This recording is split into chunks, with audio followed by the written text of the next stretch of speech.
Assalamu alaikum. Today our second lecture of Principle of Banking, असूल बैंकारी का आज दूसरा लेक्चर है। टॉपिक है हमारे पास प्रिंसिपल ऑफ एडवांसिंग यानी कि कर्जे जारी करने के असूल। यानी कि जब बैंक कर्जे दे तो वो किन किन चीजों को मद्देनजर रखे, उसके कौन कौन सी जो सा है वो प्रिकॉशंस भी हम इसको आगे डिस्कस करेंगे कि प्रिकॉशन एहतियातें भी क्या होनी चाहिए और असूल क्या होते हैं। नंबर 1 पे देखिएगा, सबसे पहले प्रिंसिपल में प्रिंसिपल ऑफ सेफ्टी, महफूजियत का असूल। बैंक को चाहिए कि वो ऐसे, सबसे पहले आपने इसमें जो अगर ये क्वेश्चन आ जाता है, ये लेस इंपॉर्टेंट क्वेश्चन है, लॉन्ग क्वेश्चन, लेकिन आ भी सकता है पेपर में कि आपने ये बताना है कि what are the principle of advancing, कर्जे जारी करने के असूल कौन कौन से होते हैं। इसमें सबसे पहला मैंने आपको बताया प्रिंसिपल ऑफ सेफ्टी। इसमें सबसे पहले आपने लिखनी है लोन की डेफिनेशन कि लोन क्या होता है। लोन आपको पता है वो अमाउंट होती है जो कि एक वक्त के बाद, एक अरसे के बाद हमें क्या करनी पड़ती है, रिफंड करनी पड़ती है, वापस करना पड़ती है। और ये रिडीमेबल एक अमाउंट होती है जिसके ऊपर हमें ईयरली बेसिस पे या सेमी एनुअली बेसिस पे क्या पे करना पड़ता है, इंटरेस्ट पे करना पड़ता है। पहला प्रिंसिपल देखिएगा, प्रिंसिपल ऑफ सेफ्टी, महफूजियत का असूल। महफूजियत का मतलब बैंक को ऐसे कर्जे देने चाहिए जिनके जो वापस होने के चांसेस बैंक के पास 100% हो। यानी कि ये ना हो कि वो जिन लोगों को कर्जे दे रहा है वहां से वो कर्ज वापस ना हो सके, वो रिफंड ना हो सके, या जो सा है वो रिकवरेबल ना हो। तो बैंक को ऐसे कर्जे कभी भी नहीं देने चाहिए जिसमें सेफ्टी मौजूद ना हो, यानी कि जो सेफली ना हो बैंक के लिए भी और कन्वीनियंट ना हो किसके लिए, कस्टमर के लिए भी। सेकेंड आ जाता है प्रिंसिपल ऑफ सिक्योरिटी, कफालत का असूल। कफालत का असूल क्या होता है, कफालत कहते हैं किसी, सिक्योरिटी क्या होती है, लोन के अगेंस्ट, यानी कि हम जो कर्ज लेते हैं उसके अगेंस्ट कोई ना कोई चीज हम बैंक के पास रखवा देते हैं। क्योंकि देखिए बैंक को भी इस बात की श्योरिटी होनी चाहिए कि भाई ये पैसा अगर मैं फलां कस्टमर को दे रहा हूं वो मुझे एक वक्त के बाद वापस मिल जाए। तो उस श्योरिटी को मजीद वो श्योर करने के लिए कस्टमर को कहता है कि आप अगर मुझसे लोन ले रहे हो तो इसके बदले में कोई ऐसी चीज मेरे पास रखवाओ कि कल को आप अगर लोन वापस नहीं कर सकते तो मैं अपना लोन क्या कर सकूं, कवर कर सकूं। यानी कि इसमें बैंक को चाहिए कि जब भी वो कर्ज दे वो किसी ना किसी सिक्योरिटी के अगेंस्ट दे ताकि जो उसकी रिकवरी के चांसेस है वो 100% कवर हो।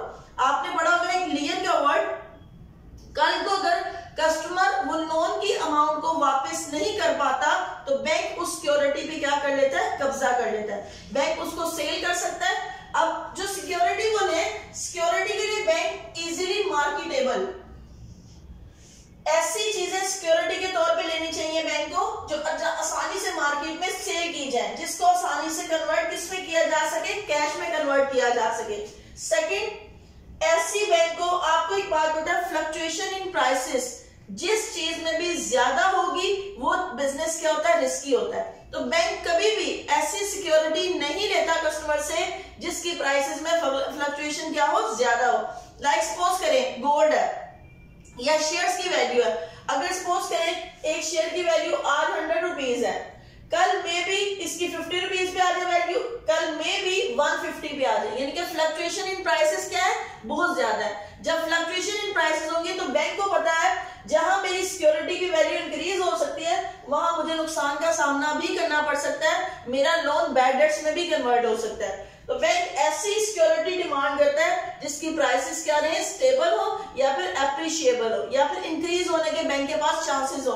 वो कभी भी ऐसी प्राइसेस नहीं लेता जिसमें जो सा वो रिस्क इन्वॉल्व हो जाता है या प्राइस डिक्रीज होने के चांसेस होते हैं। उसके बाद नॉन पेरिशेबल, बैंक कोई भी ऐसी चीज सिक्योरिटी के तौर पे कभी भी नहीं लेता जो खराब हो जाती है, जो वक्त के साथ साथ जब बैंक ऐसी सिक्योरिटी लेता है, जो आप देखिए कर्जे 10 साल के लिए भी होते हैं, 15 साल के लिए भी होते हैं, तो बैंक सिक्योरिटी ऐसी डिमांड करता है जो कि लॉन्ग टर्म चलने वाली हो, जो पेरिशेबल ना हो। पेरिशेबल कहते हैं ऐसी अशिया जो जल्द खराब हो जाती है, तो बैंक ऐसे सिक्योरिटी डिमांड करता है जो कि पेरिशेबल ना हो। उसके बाद रीजनेबल मार्जिन, अब सपोज करें बैंक कहता है कि मैं 1 लाख का आपको कर्ज दे रहा हूं, तो इसके बदले में आप मुझे 1,20,000 की जो सिक्योरिटी है वो मुझे सबमिट करवाएं।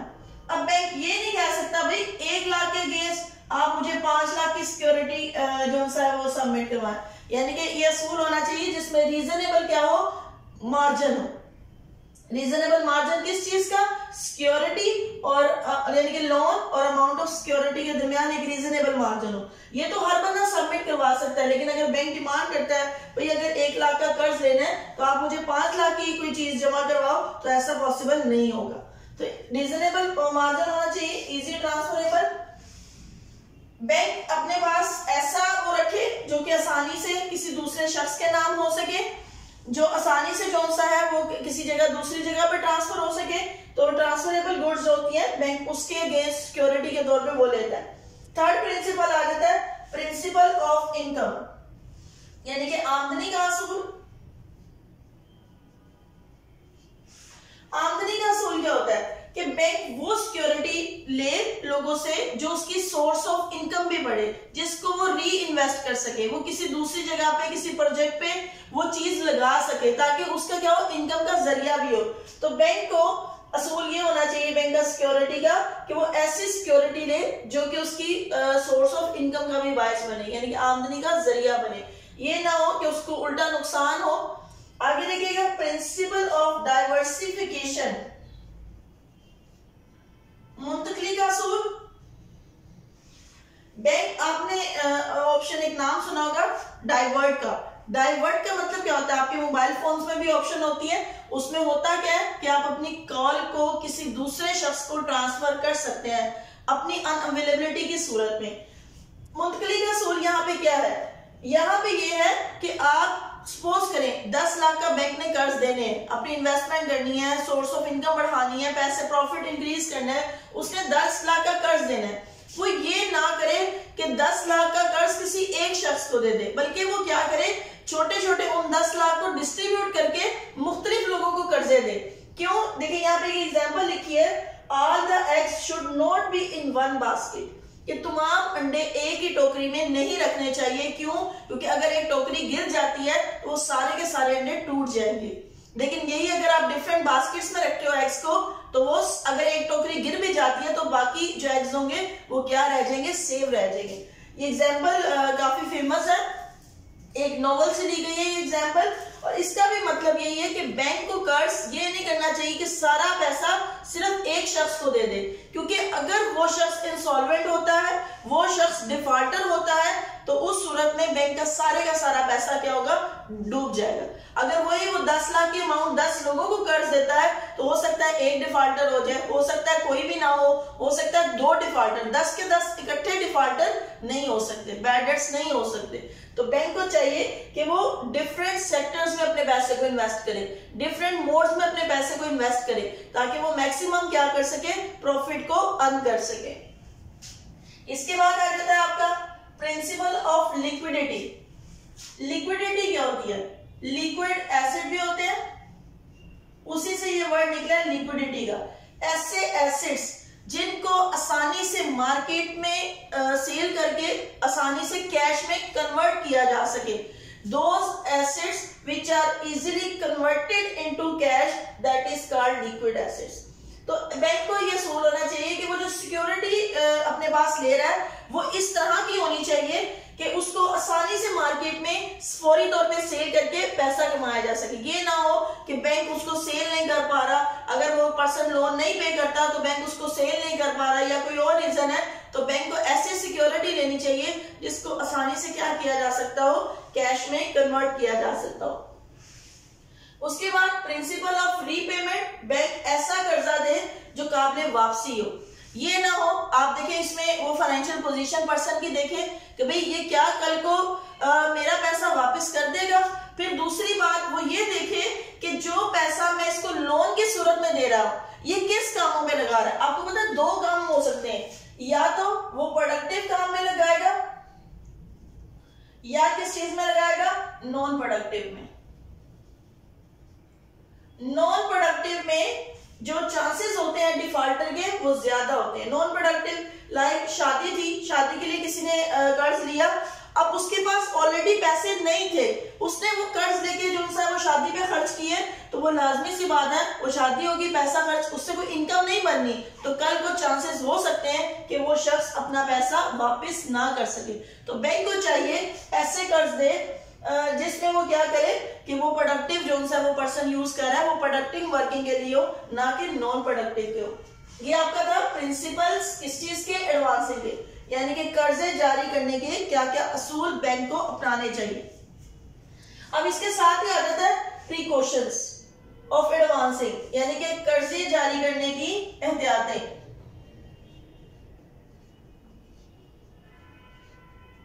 ये लेस इंपॉर्टेंट है क्वेश्चन, लेकिन लॉन्ग क्वेश्चन फिर मैं बता रही हूँ कि पेपर में आ सकते हैं और शॉर्ट भी आ सकते हैं।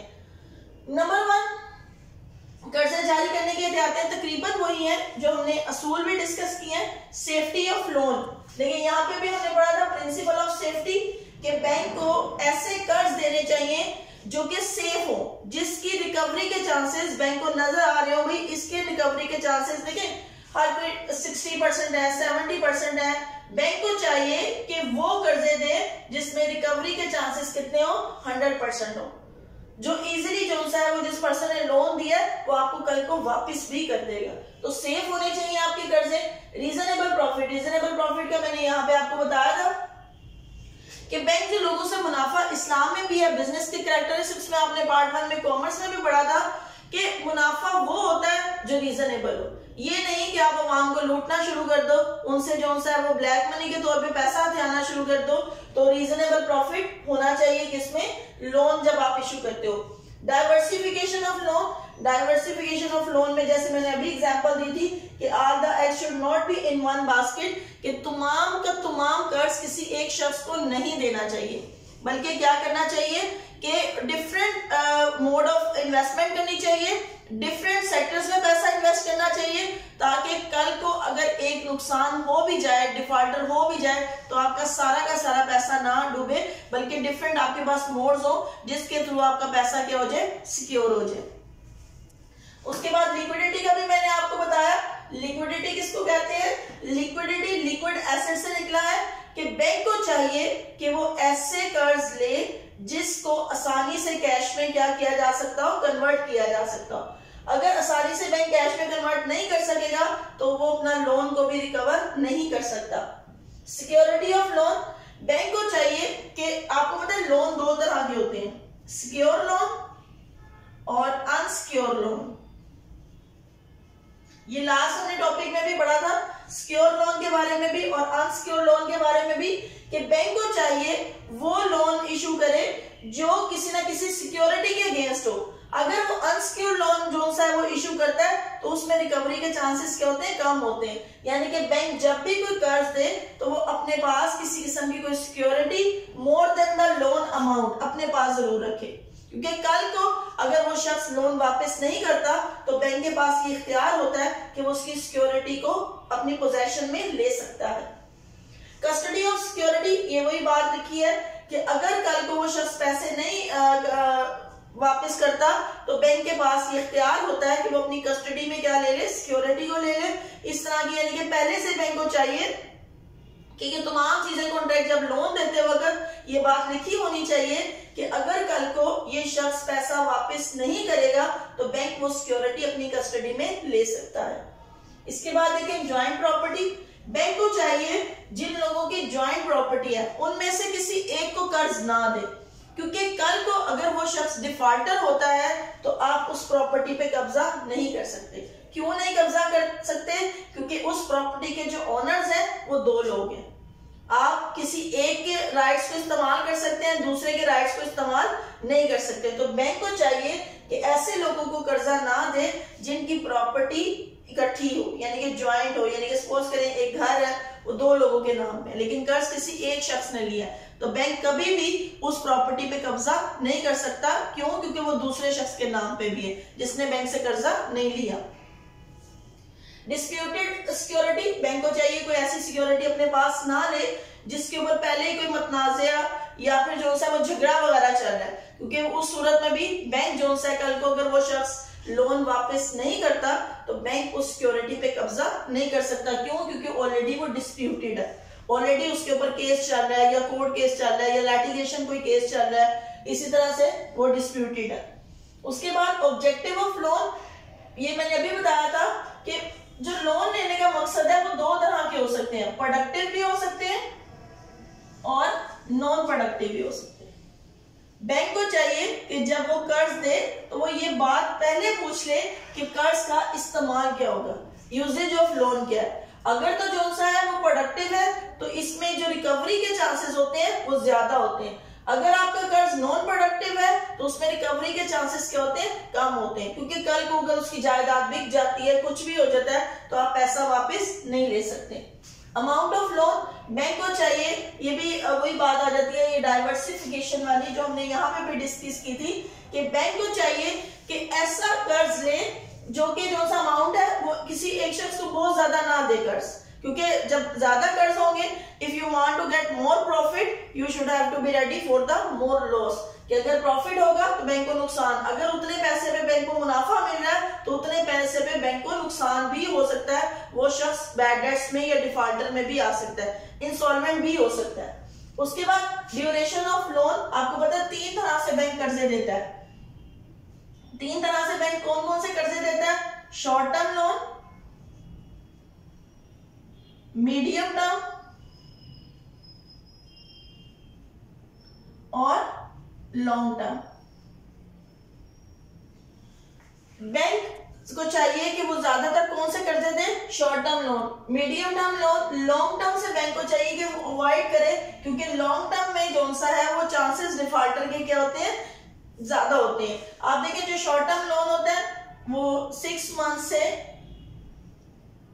1 ईयर और ये 1 साल से 5 साल तक के लिए और ये 6 साल से 10 साल तक के। और बैंक कोशिश करता है, बैंक को चाहिए भी कि वो लॉन्ग टर्म जो कर्जे होते हैं उनसे क्या करे, अवॉइड करे, उनसे अवॉइड करे। क्यों करे, क्योंकि उसमें कल को अगर उस शख्स की डेथ हो जाती है या प्रॉपर्टी उसकी जो सा है वो सेल हो जाती है तो उस सूरत में डिफॉल्टर के चांसेस क्या होते हैं, ज्यादा होते हैं। उसके बाद देखिए सोर्स ऑफ पेमेंट, बैंक को चाहिए कि जब जो आप सिक्योरिटी के तौर पे पैसा ले रहे हो वो बैंक का सोर्स ऑफ इनकम भी बने, यानी कि सोर्स ऑफ पेमेंट भी बने, बैंक उससे क्या कर सके, मुनाफा भी कमा सके। मॉरल कैरेक्टर, बैंक को ऐसे लोगों को कर्ज देना चाहिए जिनके पहले से कोई ऐसा डिफॉल्टर की रिकॉर्ड या फिर ऐसा कोई criminal record in the law in the court जिसका किसी किस्म का कोई मॉरल कैरेक्टर नेगेटिव नहीं है। मींस वो शख्स पहले से कभी डिफॉल्टर नहीं हुआ या पहले से कभी कोई क्रिमिनल नहीं हुआ या उसने कहीं पैसे में कोई गबन नहीं किया, इंसॉल्वेंट नहीं हुआ वो, तो बैंक को चाहिए कि वो मॉरल कैरेक्टर देख के ही जो है वो क्या करे, कर्ज दे। क्योंकि कल को अगर वो शख्स का कैरेक्टर पहले वो कहीं डिफॉल्टर हो चुका है तो ये भी चांस बनते हैं कि वो दूसरी बार भी क्या हो सकता है, डिफॉल्टर हो सकता है। कैपेबिलिटी ऑफ बिजनेस, बैंक को चाहिए कि ऐसा जो अमाउंट है वो लोन ले जिससे या ऐसी सिक्योरिटी ले जिस जो कैपेबिलिटी रखती हो किस चीज की, कि उसको बिजनेस में किसी चीज में इन्वेस्ट किया जा सके। Financial position of the business, bank को चाहिए कि ऐसे लोगों को लोन दे या ऐसे कारोबारी इदारों को लोन दे जहां पर जो सा है वो आप कह लें कि बिजनेस की फाइनेंशियल पोजीशन क्या है, वो बेहतर है। अगर आपको पहले से ही नजर आ रहा है कि financial position of the business क्या है, डाउनवर्ड जा रही है, तो कल को रिकवरी के चांसेस आपके क्या होते जाएंगे, कम होते जाएंगे, इंसॉल्वेंट होने के चांसेस क्या हो जाएंगे, ज्यादा हो जाएंगे। Asset already accepted as a security, bank को चाहिए कि कोई भी ऐसा एसेट, सपोज करें एक बिल्डिंग थी वो ऑलरेडी मॉर्गेज है दूसरे बैंक में, अब वही अगर पर्सन है दूसरी जगह पे वही प्रॉपर्टी को मॉर्गेज करवाता है तो बैंक को पहले इसकी इन्वेस्टिगेशन कर लेनी चाहिए, क्या जो एसेट वो एज अ सिक्योरिटी एक्सेप्ट कर रहा है वो किसी और बैंक में पहले से एज अ सिक्योरिटी तो नहीं है। ये बैंक को पहले से इन्वेस्टिगेट कर लेना चाहिए, क्योंकि कल को बैंक को फिर अगर वो शख्स लोन वापस नहीं करता तो बैंक को नुकसान का सामना भी करना पड़ सकता है। उसके बाद इंक्रीज इन वैल्यू, बैंक को चाहिए ऐसी प्रॉपर्टी मॉर्गेज करे या ऐसी प्रॉपर्टी प्लेज करे जिसमें इंक्रीजिंग के चांसेस ज्यादा हो, एप्रिसिएशन के चांसेस क्या हो, ज्यादा हो।